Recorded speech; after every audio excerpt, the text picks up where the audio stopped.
For years, Honda dealerships have built their empire on inflated prices, hidden fees, and deceptive loans. But now, riders are waking up. The industry's gone from luxury to loss. So what happens when buyers stop buying and dealerships face the fallout? Stick around. This isn't just a slump, it's a reckoning. What's happening? As motorcycles became increasingly expensive, it was difficult for many riders to discern the point at which the value of the machine had stopped aligning with the price. It was a masterful move, one that altered the mental framework of an entire generation of buyers. What was once seen as overpriced now became accepted as the norm. This shift didn't happen overnight but was instead a carefully orchestrated process that began years ago. The pandemic played a pivotal role in cementing this illusion. When the world's supply chains broke down, dealerships saw the perfect opportunity to push this illusion further. As global supply chains struggled and inventory became scarcer, dealerships used scarcity as their trump card. They argued that with fewer bikes on the floor, prices would inevitably rise. It wasn't just a justification, it was a strategy. Fear of missing out became a primary tool. Buyers were told that if they didn't act quickly, the prices would rise again the next day, and the bike they were eyeing might no longer be available. This fear played on the anxiety of a potential lost opportunity, making consumers feel the need to rush into a purchase they might otherwise have taken more time to evaluate. By the time the pandemic's effects began to wane, this inflated pricing system had become the new normal. Dealerships had pushed for an artificial sense of urgency that not only encouraged buyers to spend more but conditioned them to accept the high prices as part of their buying experience. This wasn't just a short-term tactic, it was the start of a long-term transformation in how buyers viewed value. What dealerships didn't anticipate, however, was that this manipulation would lead to a breakdown in trust and a major shift in consumer behavior would soon follow. If you've been surprised by the truths behind Honda dealerships' tactics, make sure to like, comment, and subscribe. There's so much more to uncover about how the industry is changing, and you won't want to miss what we have next. The motorcycle loan trap.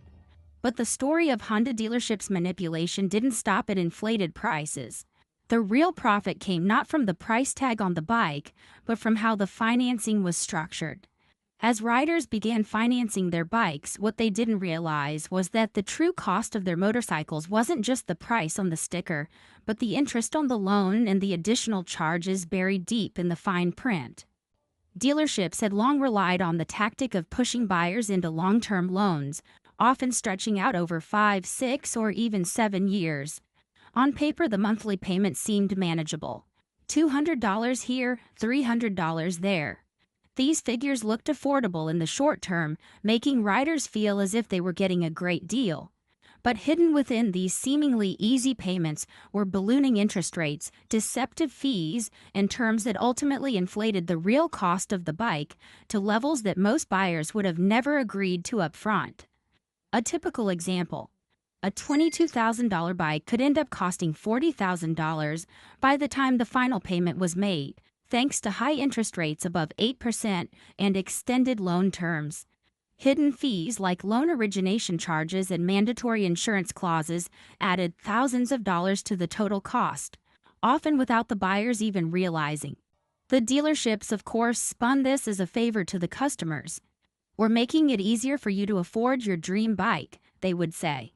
But the truth was that these loans weren't about helping the buyer, they were about locking riders into debt. Riders who had initially been excited to purchase their dream bikes now found themselves shackled to an obligation that stretched far beyond what they had anticipated, with no easy escape. This is where Honda dealerships really began to pull the strings. The longer the loan, the more interest they collected, and those with less than perfect credit were hit hardest. These riders, often younger or working class, found themselves trapped in loans that ballooned over time, paying massive sums for bikes that depreciated the moment they left the showroom floor. The dream of ownership quickly became a financial nightmare. Skip the guessing. Our go-to gear is in the description. Grab what works and get riding. Hidden fees and phantom bikes. Honda dealerships didn't stop at inflated prices and long-term loans. The financial traps went even deeper, with a complex web of hidden fees added to the final price of the motorcycle. What you saw on the sticker, the manufacturer's suggested retail price, was just the beginning. Once buyers stepped into a dealership, the real price was revealed. There were destination charges, dealer prep fees, and market adjustments, all designed to add thousands of dollars to the final cost. These charges were never clearly explained to the buyer, but they quickly became standard practice across dealerships. These fees, which seemed official and legitimate, were little more than fictitious add-ons used to boost the dealer's profit margin. And what's worse, many buyers simply accepted them, believing they were part of the normal transaction process. But Honda dealerships didn't stop there. They also used artificial demand tactics, creating a sense of urgency that didn't exist. Bikes were marked as exclusive or in high demand, making buyers feel that if they didn't act quickly, they'd miss out. Dealerships hid inventory, staged sold tags on unsold bikes, and made customers feel like they were lucky just to be allowed to purchase the bike.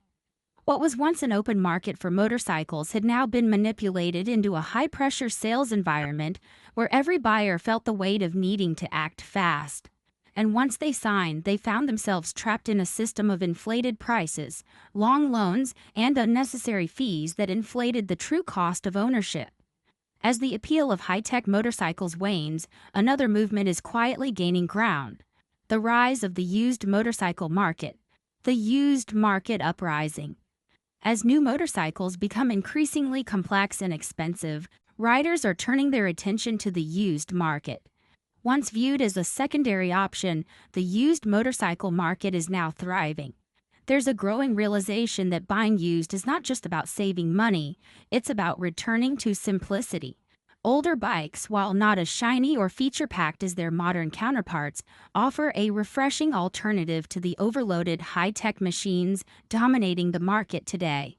They provide the pure, unadulterated riding experience that many people miss. The appeal of the used market is undeniable.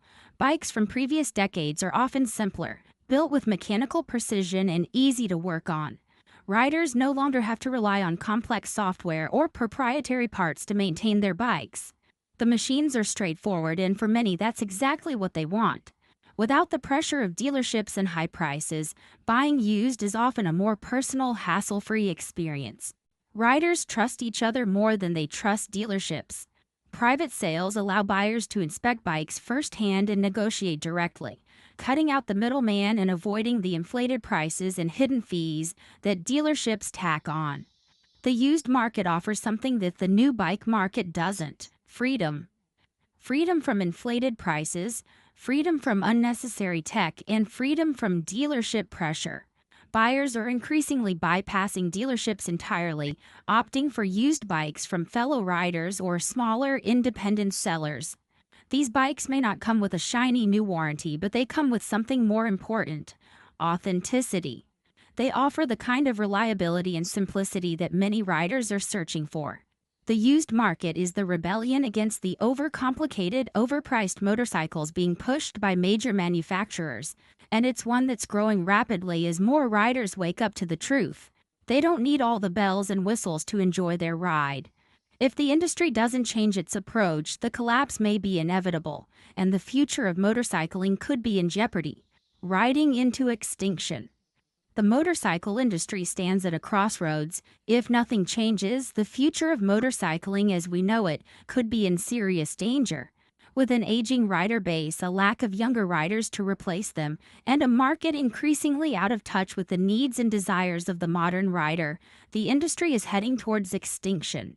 Sales are declining, dealerships are closing, and events that once drew thousands of riders are now smaller and less significant.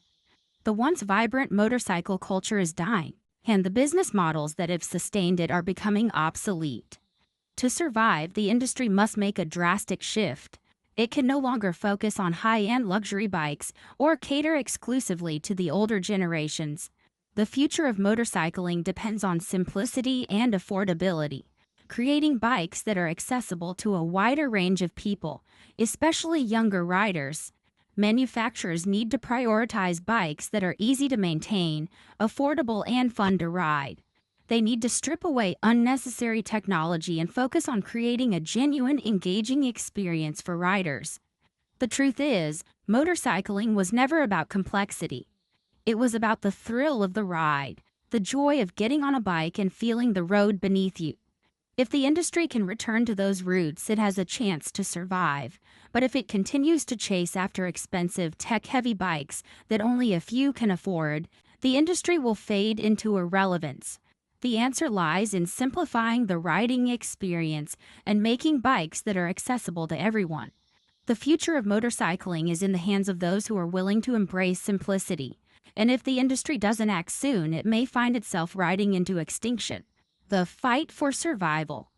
The motorcycle industry has reached a critical point. As the world around it changes, so too must the industry if it hopes to survive. Rising costs, shifting demographics, and changing consumer needs are pushing the motorcycle market to the brink. Manufacturers and dealerships alike are struggling to adapt to an increasingly uncertain future. For years, the motorcycle industry has leaned on tradition, on the same models and pricing strategies that worked decades ago. But the world has shifted. Riders' expectations are changing, and motorcycle dealers are finding that their old ways of doing business no longer work. The once stable market of baby boomer riders is shrinking as younger generations are increasingly uninterested in spending vast amounts of money on motorcycles.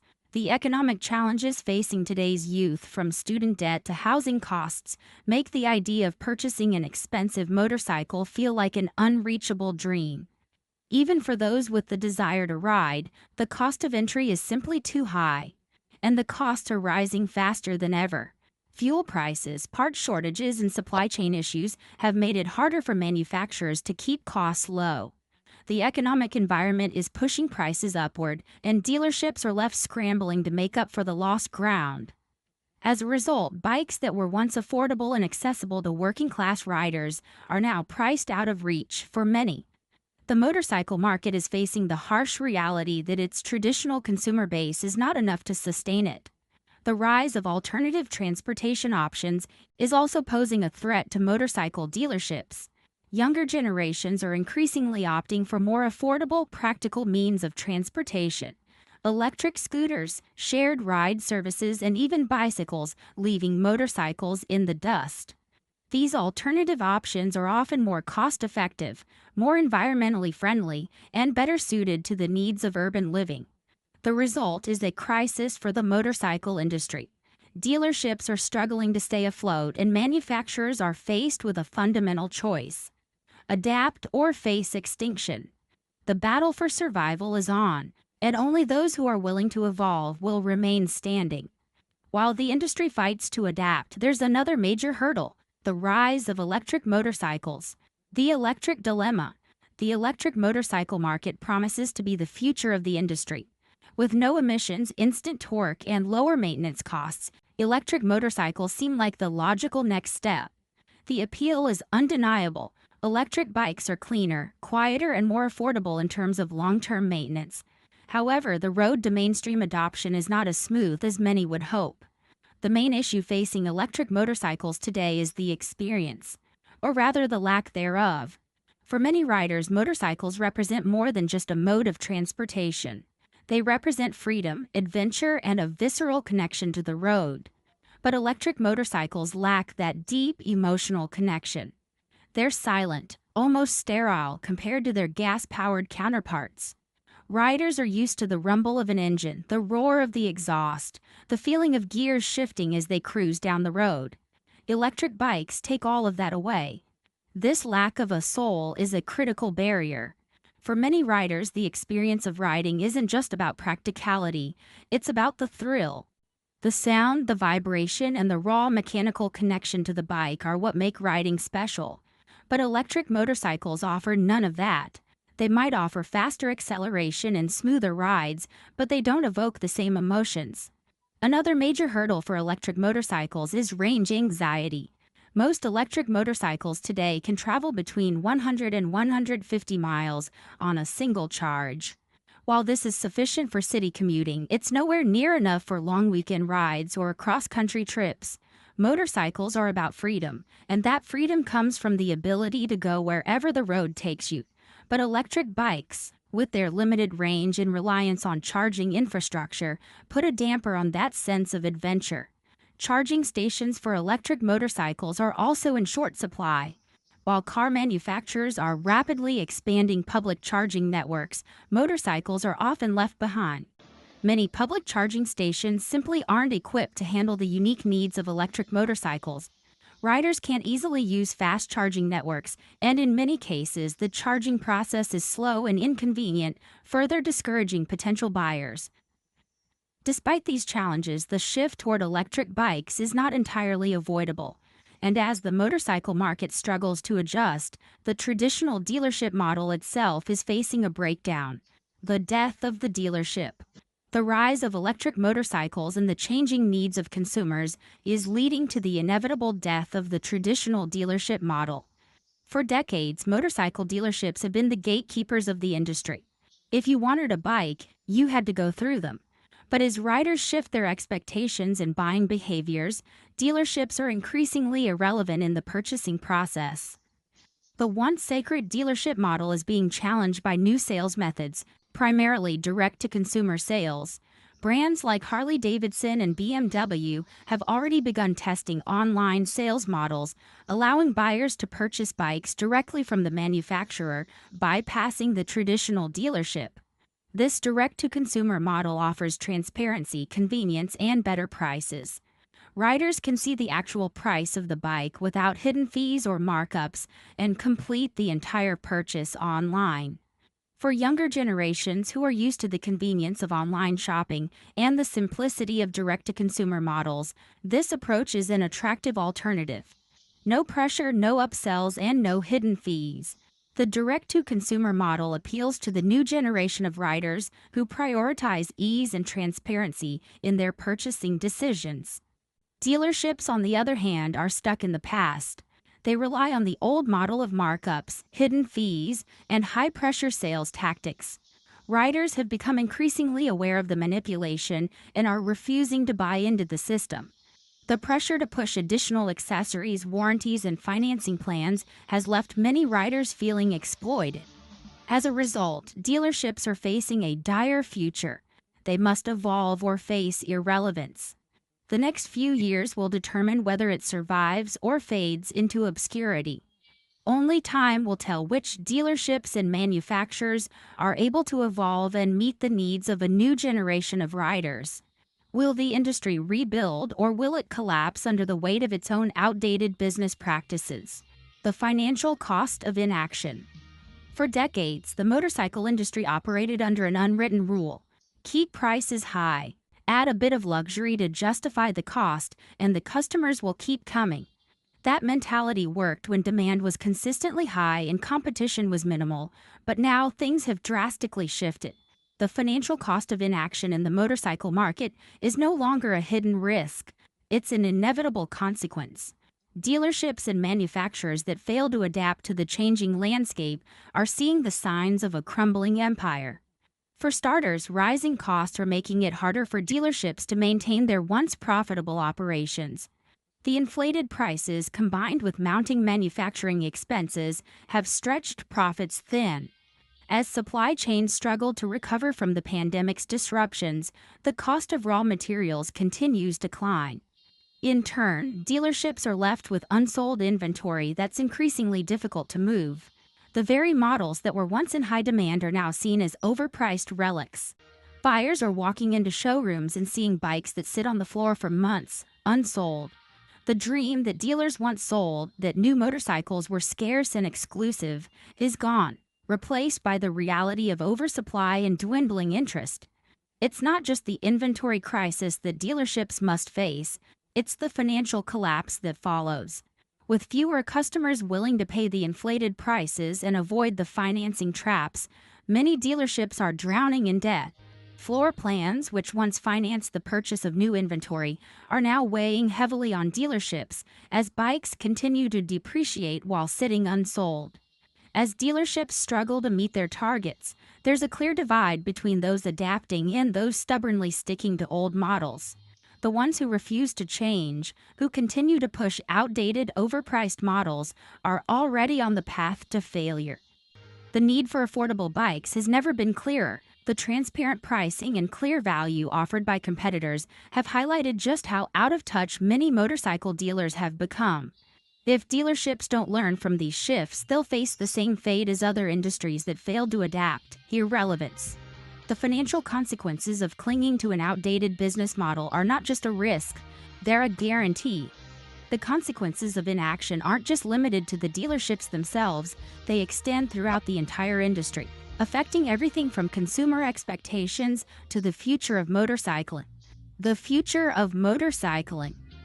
The future of motorcycling is staring the industry right in the face, and it's not just about adapting, it's about reinventing the way motorcycles are sold, designed, and experienced. As the market shifts, it's clear that the brands and dealerships that thrive will be the ones that embrace simplicity, affordability, and direct-to-consumer models. Gone are the days of relying on inflated prices and upsell tactics. The future of motorcycling depends on providing value to consumers, not just selling them a lifestyle. In order to survive, manufacturers must simplify their offerings. Today's consumer is not interested in bikes overloaded with unnecessary tech or features that inflate prices. Instead, they want a bike that works, one that's affordable, reliable, and easy to maintain. Simplicity doesn't mean stripping away quality, it means focusing on the essentials: performance, reliability, and value, without adding layers of complexity that the average rider doesn't need. With rising costs in living and a changing economic landscape, the new generation of riders can't afford the luxury-priced bikes of yesterday. Manufacturers that don't understand this will be left behind. Moreover, embracing direct-to-consumer sales is the next step for the industry. Online models have already revolutionized other industries, and motorcycling is no different. Brands that offer transparent pricing, no haggle deals, and the ability to customize and order a bike online will appeal to the younger generation, which is more accustomed to streamlined online shopping than showroom negotiations. If Harley-Davidson and others don't start innovating in this space, they'll lose out on future riders who are looking for a simpler, more transparent buying experience. The future of motorcycling is already taking shape. Brands that embrace this shift will lead the industry in the next decade, and the others, they'll fade into irrelevance, lost in a market that's leaving them behind. As brands and dealerships face the challenge of adapting to a changing market, they must also contend with the rising importance of trust, a vital currency in the future of the industry. Want to stay in the loop on how the motorcycle market is shifting and how dealerships are adapting? Subscribe now for the latest updates and be the first to know what happens next. Rebuilding trust. If there's one thing that dealerships have lost over the years, it's trust. Riders no longer believe in the promises made by dealerships that once seemed like pillars of the community. The days of predatory pricing, hidden fees, and upselling are quickly coming to an end. Consumers are smarter now. They've been burned, and they're no longer willing to put up with the manipulation. The motorcycle industry at its core must rebuild trust, not just with individual riders but with the community at large. The path to rebuilding trust starts with transparency. Dealerships must stop hiding behind hidden fees and false promises. No more destination charges that don't reflect any real cost. No more market adjustments that artificially inflate prices. Buyers want to know exactly what they're paying for and why. If dealerships can't offer transparency and honesty, they'll lose the trust they've spent decades building. Another essential element is respect. Dealerships need to respect their customers by offering them fair deals and treating them like partners, not walking wallets. Building relationships that go beyond the sale can go a long way in winning back customers who feel betrayed by years of deceptive sales tactics. Riders who feel respected and valued are more likely to return and more likely to recommend the dealership to others. The motorcycle industry has been built on loyalty, but it's clear now that loyalty can't be bought through manipulation. It must be earned through genuine care for the riders and a commitment to offering them the best value for their money. While trust is the foundation, it's not the only thing that needs to be rebuilt. The future of the industry depends on how well manufacturers and dealerships embrace change and adapt to new consumer expectations. Embracing the future. As we look toward the future of motorcycling, the road ahead is anything but clear. The industry stands at a crossroads. Manufacturers and dealerships must decide whether to embrace the change that's already happening or cling to outdated models that no longer work. To thrive in the future, the motorcycle industry must embrace simplicity, affordability, and transparency. The future of motorcycling will be defined by how well manufacturers can create bikes that serve the real needs of consumers. Reliable, simple, and easy to maintain.